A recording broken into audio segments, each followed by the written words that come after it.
لن تزولا قدم ابن آدم، حضور نے خبر دی ہے ابن آدم کے قدم ہل نہیں سکیں گے. جیسے مجرم کھڑا ہوتا ہے کٹہرے کے اندر، اس کٹہرے میں سے ہل نہیں سکو گے حتی یسأل عن خمس، جب تک کہ 5 چیزوں کا حساب نہ لے لیا جائے. وہ 5 چیزیں کیا ہیں؟ کان کھول کر سنیے. عن عمرہ فیما افناہ، عمر کا حساب دو. یہ 80 برس اور 70 برس ہم نے تمہیں دنیا میں دیے، کہاں ضائع کیے؟ وعن شبابہ فیما ابلاہ، اور خاص طور پر جوانی کا دور، امنگوں کے دن، ولولے ہوتے ہیں، قوت ہوتی ہے، توانائی ہوتی ہے، آدمی چلتے ہوئے زمین پر پاؤں مارتا ہے، قوت جو ہے وہ اپنا اظہار چاہتی ہے. یہ جوانی کہاں گلائی؟ حساب دو، ایک ایک لمحے کا حساب دو. وَعَن مَالِهِ مِنْ أَيْنَ اكْتَسَبَهُ وَفِيمَا أَنْفَقَهُ، ایک ایک پائی کا حساب دو. مال کا کہاں سے کمایا تھا، حلال سے کہ حرام سے، اور کہاں خرچ کیا تھا، گل چھروں میں، عیاشیوں میں، یا نیکی کے کاموں میں، ادائے حقوق میں، اللہ کے دین کے لیے. 4 سوال ہو گئے. 2 زندگی کے بارے میں، ایک زندگی پوری بحیثیت مجموعی کہاں کس کام میں لگائی، اور خاص طور پر شباب کا دور کہاں لگایا. 2 سوال مال کے بارے میں، کمایا کہاں سے، حلال سے کہ حرام سے، جائز سے کہ ناجائز سے، خرچ کہاں کیا. اور آخری سوال وعما عمل فیما علم، جو علم حاصل کیا تھا اس میں عمل کتنا کیا. علم کے انبار لگاتے چلے گئے اور عمل کے آغاز کی بھی نوبت نہ آئی. یہ علم جو ہے یہ اس روز سب سے بڑا وبال بن جائے گا انسان. اتنا علم اور عمل کچھ نہیں، بجائے کہ کریڈٹ کا ذریعہ بنے یہ الٹا ڈیبٹ کا کھاتا بن جائے گا. یہ جواب دہی کا احساس ہے کہ جس کی وجہ سے انسان کی ٹریجڈی جو ہے وہ دوہری ہے. کوئی حیوان اتنے بوجھ تلے نہیں، مشقت کی، محنت کی، اس زندگی میں ختم ہوئے، اس کے بعد کوئی محاسبہ نہیں. اس کو بھی غالب نے خوب کہا ہے کہ اب تو گھبرا کے یہ کہتے ہیں کہ مر جائیں گے، اور مر کے بھی چین نہ پایا تو کدھر جائیں.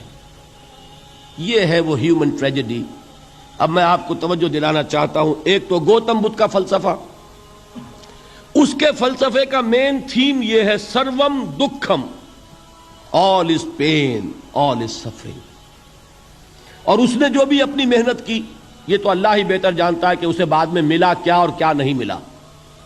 ایک بات آپ سے عرض کر دوں، گوتم بدھ کے بارے میں ایک بہت جید عالم میرے نزدیک بر صغیر پاک و ہند کے علماء میں، جو اس صدی کے علماء ہیں، ان میں ان کا بہت اونچا مقام ہے، مولانا مناظر احسن گیلانی رحمت اللہ علیہ.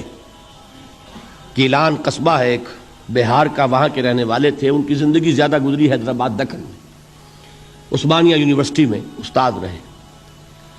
انہوں نے گوتم بدھ کے بارے میں یہ لکھا ہے کہ میرا یہ گمان ہے کہ وہ بھی اللہ کے نبی تھے، اور اس کی دلیل دی ہے.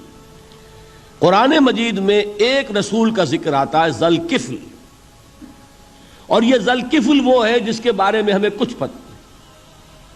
قرآن مجید میں بھی ایک جگہ ذکر آیا ہے. نمبر 2 یہ کہ کسی حدیث میں اس کی کوئی ہمیں وضاحت نہیں ملتی، نہ حضور سے پوچھا گیا نہ حضور نے اس کی وضاحت فرمائی. اب یہ ذوالکفل ہے کون؟ تورات میں جو نبیوں کے نام آتے ہیں ان میں سے کسی نبی کا نام ذوالکفل کے آس پاس نہیں بنتا کہ یہ سمجھا جائے کہ یہ اس نام کی بگڑی ہوئی یا بدلی ہوئی شکل بن گئی ہے.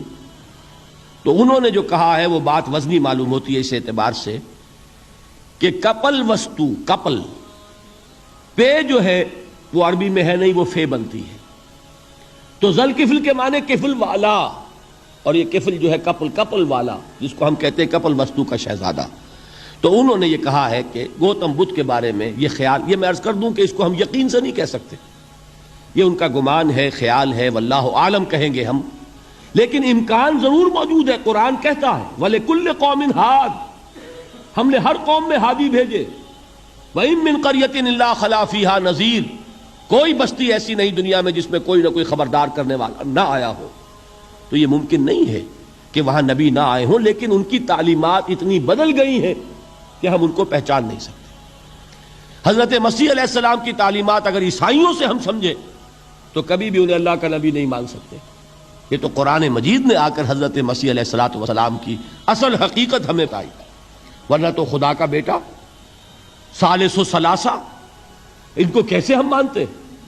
لیکن یہ کہ قرآن نے بتایا تو جان لیجئے، ہو سکتا ہے کہ گوتم بدھ بھی اللہ کے نبی ہوں، لیکن ہو سکتا ہے کہ درجے میں کہیں گے، یقین سے نہیں کہیں۔ بہرحال گوتم بدھ نے اس دکھ، رنج، صدمہ، غم جو انسان کا مقدر ہے اس کا مشاہدہ کیا، اور پھر تپسیائیں کی، علم حاصل کیا، رشیوں منوں کے پاس گیا، اس نے کوشش کی کہ معلوم ہو سیلویشن کا راستہ کون سا ہے، اس دکھ سے نجات پانے کی کوئی سبیل بھی ہے کہ نہیں، اس غم سے، اس نجات سے، اس اندوہ سے انسان کسی طریقے سے چھوٹ سکتا ہے یا نہیں۔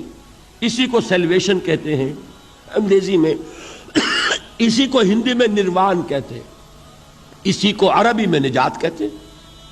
ان النجات معلقۃ بمجموع هذه الاشیاء، میں نے امام رازی رحمۃ اللہ علیہ کے الفاظ میں آپ کو وہ لفظ بتایا، نجات کی راہ۔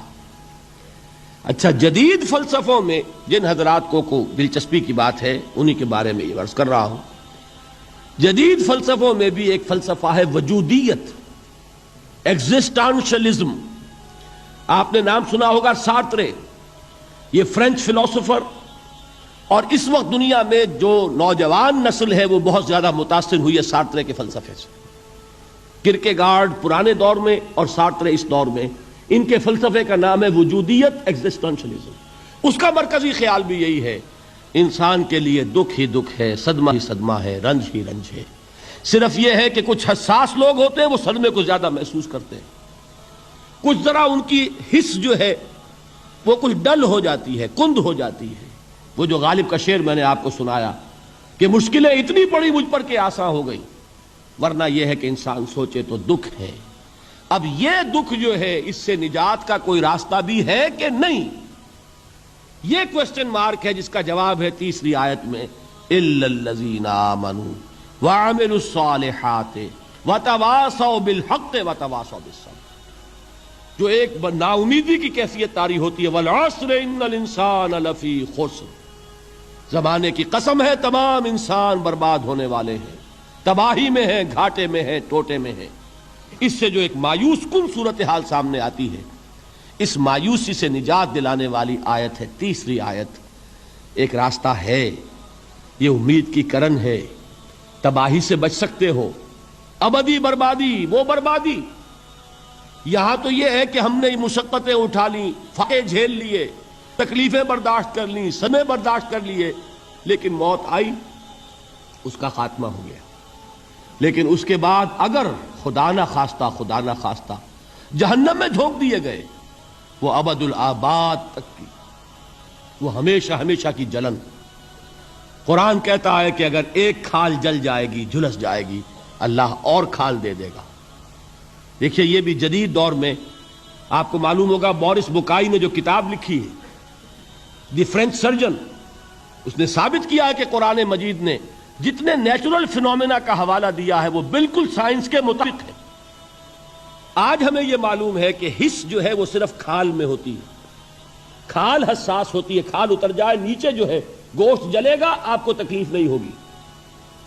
معلوم قرآن نے کہا ہے کہ جب کھالیں ان کی جھلس جائیں گی ہم نئی کھال دے دیں گے، تاکہ وہ سوزش جو ہے، وہ جلن کا احساس برقرار رہے، وہ ختم ہونے نہ پائے۔ حالانکہ اس کی ضرورت نہیں ہے، اگر اندر کا گوشت بھی حس والا ہوتا تو پھر کھال دوبارہ عطا کرنے کی ضرورت نہیں ہے، گوشت جلے گا، اس سے بھی جلن کا اور سوزش کا احساس ہو جائے گا۔ لیکن قرآن کہتا ہے کہ نہیں، کلما نضجت جلودہم بدلنا لہم جلودا غیرہا، جب ان کی کھالیں جھلس جائیں گی، جل جائیں گی، ہم ان کی کھالیں بدل دیں گے تاکہ وہ سوزش برقرار رہے۔ ثم لا يموت فيها ولا يحيا، پھر نہ وہ اس میں جی سکے گا نہ مر سکے گا، نہ زندوں میں ہوگا نہ مردوں میں ہوگا۔ موت کو پکارے گا، کاش کہ موت آ جائے جو مجھے اس مشقت سے اور مشکل سے چھٹکارا دلا دے۔ وہ موت جس سے اس وقت ہم بھاگتے ہیں، اگر خدا نہ خواستہ اس جہنم میں جھونکے گئے تو پھر موت کو پکاریں گے اور موت نہیں آئے گی۔ اس عذاب سے، اس ابدی ناکامی سے، اس خسران سے، اس ابدی ہلاکت سے بچنے کا کوئی راستہ ہے؟ وہ جو میدان حشر میں پکاریں گے لوگ، این المفر، کوئی جائے فرار ہے، کوئی جائے پناہ ہے؟ وہ جائے فرار، وہ جائے پناہ اس دنیا میں اللہ نے ہمیں عطا فرمائی، اسی کا نام صراط مستقیم ہے۔ الا الذین آمنوا وعملوا الصالحات وتواصوا بالحق وتواصوا بالصبر، ایک راستہ ہے۔